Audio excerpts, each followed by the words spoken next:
नमस्कार दोस्तों, आपका स्वागत है हमारे भक्ति आराधना चैनल में। अगर आपको वीडियो अच्छी लगी हो तो हमारे चैनल को सब्सक्राइब कर। शुक्रवार के दिन मां संतोषी का व्रत पूजन किया जाता है। इस पूजा के अंत में माता की कथा सुनी जाती है और शुक्रवार व्रत की कथा संतोषी माता निम्न है। एक बुढ़िया थी, उसके 7 बेटे थे। 6 कमाने वाले थे जबकि एक निकम्मा था। बुढ़िया 6 बेटों की रसोई बनाती, भोजन कराती और उनसे जो कुछ जूठन बचती वह 7वें को दे देती। एक दिन वह पत्नी से बोला, देखो मेरी माँ को मुझ पर कितना प्रेम है। वह बोली, क्यों नहीं, सबका झूठा जो तुमको खिलाती है।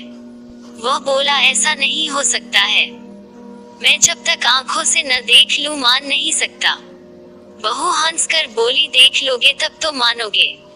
कुछ दिन बाद त्योहार आया। घर में 7 प्रकार के भोजन और चूरमे के लड्डू बने। वह जांचने को सिर दुखने का बहाना कर पतला वस्त्र सिर पर ओढ़े रसोई घर में सो गया। वह कपड़े में से सब देखता रहा। 6 भाई भोजन करने आए। उसने देखा, माँ ने उनके लिए सुंदर आसन बिछा नाना प्रकार की रसोई परोसी और आग्रह करके उन्हें जमाया। वह देखता रहा। 6 भोजन करके उठे तब माँ ने उनकी झूठी थालियों में से लड्डुओं के टुकड़े उठाकर एक लड्डू बनाया। जूठन साफ कर बुढ़िया माँ ने उसे पुकारा, बेटा 6 भाई भोजन कर गए, अब तू ही बाकी है, उठ तू कब खाएगा। वह कहने लगा, माँ मुझे भोजन नहीं करना, मैं अब परदेश जा रहा हूँ। माँ ने कहा, कल जाता हो तो आज चला जा। वह बोला, हाँ आज ही जा रहा हूँ। यह कहकर वह घर से निकल गया। चलते समय पत्नी की याद आ गई। वह गौशाला में कंडे उपले थाप रही थी। वहां जाकर बोला, हम जावे परदेश आवेंगे, कुछ काल तुम रहियो संतोष से धर्म आपनो पाल। वह बोली, जाओ पिया आनंद से हमारो सोच हटाया, राम भरोसे हम रही ईश्वर तुम्हें सहाय। 2 निशानी आपन देख धरू में धीर, सुधी मति हमारी बिसारियो रखियो मन गंभीर। वह बोला, मेरे पास तो कुछ नहीं, यह अंगूठी है सो ले और अपनी कुछ निशानी मुझे दे। वह बोली, मेरे पास क्या है, यह गोबर भरा हाथ है। यह कहकर उसकी पीठ पर गोबर के हाथ की थाप मार दी। वह चल दिया। चलते चलते दूर देश पहुंचा। वहां एक साहूकार की दुकान थी। वहां जाकर कहने लगा, भाई मुझे नौकरी पर रख लो। साहूकार को जरूरत थी, बोला रह जा। लड़के ने पूछा, तनख्वाह क्या दोगे। साहूकार ने कहा, काम देखकर दाम मिलेंगे।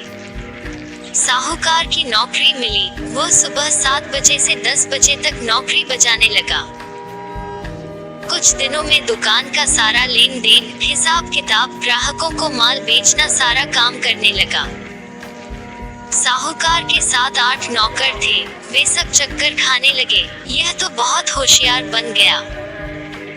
सेठ ने भी काम देखा और 3 महीने में ही उसे आधे मुनाफे का हिस्सेदार बना लिया। वह कुछ वर्ष में ही नामी सेठ बन गया और मालिक सारा कारोबार उस पर छोड़कर चला गया। इधर उसकी पत्नी को सास ससुर दुख देने लगे, सारी गृहस्थी का काम करा के उसे लकड़ी लेने जंगल में भेज दे।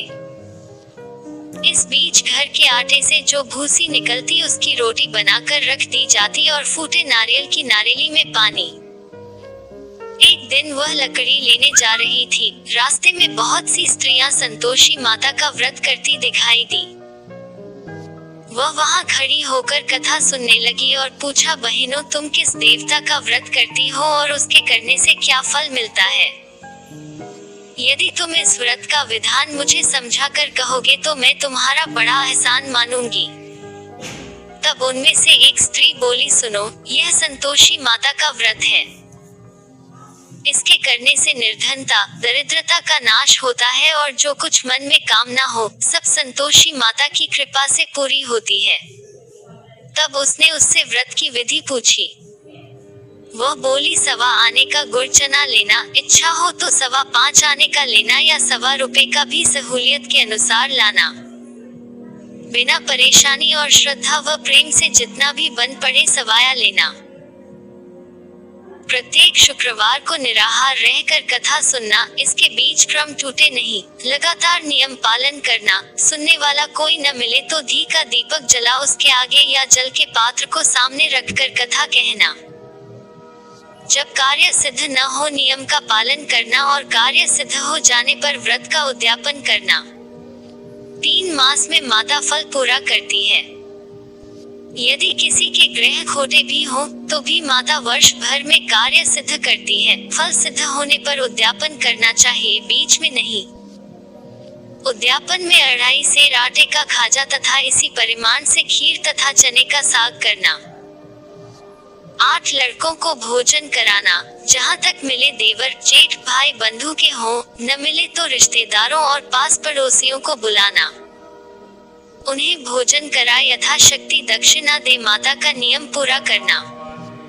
उस दिन घर में खटाई न खाना।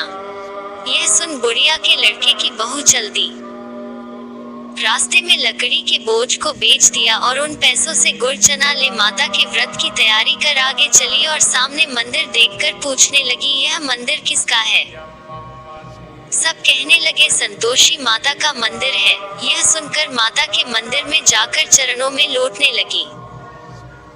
दीन हो विनती करने लगी, माँ मैं निपट अज्ञानी हूँ, व्रत के कुछ भी नियम नहीं जानती, मैं दुखी हूँ। हे माता जगत जननी मेरा दुख दूर कर, मैं तेरी शरण में हूँ। माता को दया आए। एक शुक्रवार बीता कि दूसरे को उसके पति का पत्र आया और तीसरे शुक्रवार को उसका भेजा हुआ पैसा आ पहुंचा। यह देख जेठ जेठानी मुंह सिकोड़ने लगे। लड़के ताने देने लगे, काकी के पास पत्र आने लगे, रुपया आने लगा, अब तो काकी की खातिर बढ़ेगी। बेचारी सरलता से कहती, भैया कागज आवे रुपया आवे, हम सब के लिए अच्छा है। ऐसा कहकर आंखों में आंसू भरकर संतोषी माता के मंदिर में आ मातेश्वरी के चरणों में गिरकर रोने लगी। माँ मैंने तुमसे पैसा कब मांगा है? मुझे पैसे से क्या काम है? मुझे तो अपने सुहाग से काम है। मैं तो अपने स्वामी के दर्शन मांगती हूँ। तब माता ने प्रसन्न होकर कहा, जा बेटी तेरा स्वामी आएगा। यह सुनकर खुशी से बावली होकर घर में जा काम करने लगी। अब संतोषी माँ विचार करने लगी, इस भोली पुत्री को मैंने कह तो दिया कि तेरा पति आएगा, लेकिन कैसे? वह तो इसे स्वप्न में भी याद नहीं करता। उसे याद दिलाने को मुझे ही जाना पड़ेगा। इस तरह माता जी उस बुढ़िया के बेटे के पास जा स्वप्न में प्रकट हो कहने लगी, साहूकार के बेटे सो रहा है या जागता है? वह कहने लगा, माता सोता भी नहीं जागता भी नहीं हूँ, कहो क्या आज्ञा है? माँ कहने लगी, तेरे घर बार कुछ है कि नहीं? वह बोला, मेरे पास सब कुछ है, माँ बाप है, बहू है, क्या कमी है? माँ बोली, भोले पुत्र तेरी बहू घोर कष्ट उठा रही है, तेरे माँ बाप उसे परेशानी दे रहे हैं। वह तेरे लिए तरस रही है, तू उसकी सुध ले। वह बोला, हाँ माता जी यह तो मालूम है, परंतु जाऊं तो कैसे? परदेश की बात है, लेन देन का कोई हिसाब नहीं, कोई जाने का रास्ता नहीं आता, कैसे चला जाऊं? माँ कहने लगी, मेरी बात मान, सवेरे नहा धोकर संतोषी माता का नाम ले, घी का दीपक जला दंडवत कर दुकान पर जा बैठ। देखते देखते सारा लेन देन चुक जाएगा, जमा का माल बिक जाएगा, सांझ होते होते धन का भारी ढेर लग जाएगा। अब बूढ़े की बात मानकर वह नहा धोकर संतोषी माता को दंडवत घी का दीपक जला दुकान पर जा बैठा। थोड़ी देर में देने वाले रुपया लाने लगे, लेने वाले हिसाब लेने लगे। कोठे में भरे सामान के खरीदार नकद दाम दे सौदा करने लगे। शाम तक धन का भारी ढेर लग गया। मन में माता का नाम ले चमत्कार देख प्रसन्न हो घर ले जाने के वास्ते गहना कपड़ा सामान खरीदने लगा। यहाँ काम से निपट तुरंत घर को रवाना हुआ। उधर उसकी पत्नी जंगल में लकड़ी लेने जाती है, लौटते वक्त माताजी के मंदिर में विश्राम करती। वह तो उसके प्रतिदिन रुकने का जो स्थान ठहरा, धूल उड़ती देख वह माता से पूछती है, हे माता यह धूल कैसे उड़ रही है? माता कहती है, हे पुत्री तेरा पति आ रहा है। अब तू ऐसा कर, लकड़ियों के 3 बोझ बना ले, एक नदी के किनारे रख और दूसरा मेरे मंदिर पर व तीसरा अपने सिर पर। तेरे पति को लकड़ियों का गट्ठर देख मोह पैदा होगा, वह यहाँ रुकेगा, नाश्ता पानी खाकर माँ से मिलने जाएगा, तब तू लकड़ियों का बोझ उठाकर जाना और चौक में गट्ठर डालकर जोर से आवाज लगाना, लो सासू जी, लकड़ियों का गट्ठर लो, भूसी की रोटी दो, नारियल के खेपड़े में पानी दो, आज मेहमान कौन आया है। माताजी से बहुत अच्छा कहकर वह प्रसन्न मन से लकड़ियों के 3 गट्ठर बनाए, एक नदी के किनारे पर और एक माताजी के मंदिर पर रखा। इतने में मुसाफिर आ पहुंचा। सूखी लकड़ी देख उसकी इच्छा उत्पन्न हुई कि हम यहीं पर विश्राम करें और भोजन बनाकर खा पीकर गांव जाएं। इसी तरह रुककर भोजन बना, विश्राम करके गांव को गया। सबसे प्रेम से मिला। उसी समय सिर पर लकड़ी का गट्ठर लिए वह उतावली सी आती है। लकड़ियों का भारी बोझ आंगन में डालकर जोर से 3 आवाज देती है, लो सासू जी, लकड़ियों का गट्ठर लो, भूसी की रोटी दो, आज मेहमान कौन आया है। यह सुनकर उसकी सास बाहर आकर अपने दिए हुए कष्टों को भुलाने हेतु कहती है, बहू ऐसा क्यों कहती है, तेरा मालिक ही तो आया है, आ बैठ, मीठा भात खा, भोजन कर, कपड़े गहने पहन। उसकी आवाज सुन उसका पति बाहर आता है। अंगूठी देख व्याकुल हो जाता है। माँ से पूछता है, माँ यह कौन है। माँ बोली, बेटा यह तेरी बहू है, जब से तू गया है तब से सारे गांव में भटकती फिरती है, घर का काम काज कुछ करती नहीं, 4 पहर आकर खा जाती है।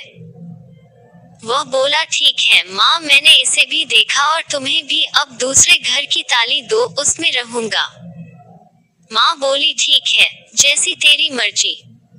तब वह दूसरे मकान की तीसरी मंजिल का कमरा खोल सारा सामान जमाया। एक दिन में राजा के महल जैसा ठाट बाट बन गया। अब क्या था, बहू सुख भोगने लगी। इतने में शुक्रवार आया। उसने पति से कहा, मुझे संतोषी माता के व्रत का उद्यापन करना है। पति बोला, खुशी से कर लो। वह उद्यापन की तैयारी करने लगी। जेठानी के लड़कों को भोजन के लिए कहने गई। उन्होंने मंजूर किया, परंतु पीछे से जेठानी ने अपने बच्चों को सिखाया, देखो भोजन के समय खटाई मांगना, जिससे उसका उद्यापन पूरा न हो। लड़के जीमने आए, खीर खाना पेट भर खाया, परंतु बाद में खाते ही कहने लगे, हमें खटाई दो, खीर खाना हमको नहीं भाता, देखकर अरुचि होती है। वह कहने लगी, भाई खटाई किसी को नहीं दी जाएगी, यह तो संतोषी माता का प्रसाद है। लड़के उठ खड़े हुए, बोले, पैसा लाओ। भोली बहू कुछ जानती नहीं थी, उन्हें पैसे दे दिए। लड़के उसी समय हट करके इमली खटाई ले खाने लगे। यह देखकर बहू पर माताजी ने कोप किया। राजा के दूत उसके पति को पकड़ कर ले गए। जेठ जेठानी मन माने वचन कहने लगे, लूट लूट कर धन इकट्ठा कर लाया है, अब सब मालूम पड़ जाएगा जब जेल की मार खाएगा। बहू से यह सहन नहीं हुए। रोती हुई माताजी के मंदिर गई, कहने लगी, हे माता तुमने क्या किया। हंसा कर अब भक्तों को रुलाने लगी। माता बोली, बेटी तूने उद्यापन करके मेरा व्रत भंग किया है। वह कहने लगी, माता मैंने कुछ अपराध किया है, मैंने तो भूल से लड़कों को पैसे दे दिए थे, मुझे क्षमा करो, मैं फिर तुम्हारा उद्यापन करूंगी। माँ बोली, अब भूल मत करना। वह कहती है, अब भूल नहीं होगी, अब बतलाओ वे कैसे आवेंगे। माँ बोली, जा पुत्री, तेरा पति तुझे रास्ते में आता मिलेगा। वह निकली, राह में पति आता मिला। वह पूछी, कहाँ गए थे। वह कहने लगा, इतना धन जो कमाया है उसका टैक्स राजा ने मांगा था, वह भरने गया था। वह प्रसन्न हो बोली, भला हुआ, अब घर को चलो। कुछ दिन बाद फिर शुक्रवार आया। बोली, मुझे फिर माता का उद्यापन करना है। पति ने कहा, करो। बहू फिर जेठ के लड़कों को भोजन को कहने गई। जेठानी ने 1-2 बातें सुनाई और सब लड़कों को सिखाने लगी। तुम सब लोग पहले ही खटाई मांगना, लड़के भोजन से पहले कहने लगे हमें खीर नहीं खानी, हमारा जी बिगड़ता है, कुछ खटाई खाने को दो। वह बोली खटाई किसी को नहीं मिलेगी, आना हो तो आओ। वह ब्राह्मण के लड़के लाकर भोजन कराने लगी, यथाशक्ति दक्षिणा की जगह एक एक फल उन्हें दिया। संतोषी माता प्रसन्न हुई। माता की कृपा होते ही 9वें मास में उसके चंद्रमा के समान सुंदर पुत्र प्राप्त हुआ। पुत्र को पाकर प्रतिदिन माता जी के मंदिर को जाने लगी। माँ ने सोचा यह रोज आती है, आज क्यों न इसके घर चलूं। यह विचार कर माता ने भयानक रूप बनाया, गुड़चने से सना मुख, ऊपर सूंड के समान होठ, उस पर मक्खियां भिन भिन कर रही थी। देहली पर पैर रखते ही उसकी सास चिल्लाई, देखो रे, कोई चुड़ैल डाकिन चली आ रही है, लड़को इसे भगाओ, नहीं तो किसी को खा जाएगी। लड़के भगाने लगे, चिल्लाकर खिड़की बंद करने लगे। बहू रोशनदान में से देख रही थी, प्रसन्नता से पगली बन चिल्लाने लगी, आज मेरी माता जी मेरे घर आई है, वह बच्चे को दूध पीने से हटाती है। इतने में सास का क्रोध फट पड़ा। वह बोली क्या उतावली हुई है, बच्चे को पटक दिया। इतने में माँ के प्रताप से लड़के ही लड़के नजर आने लगे।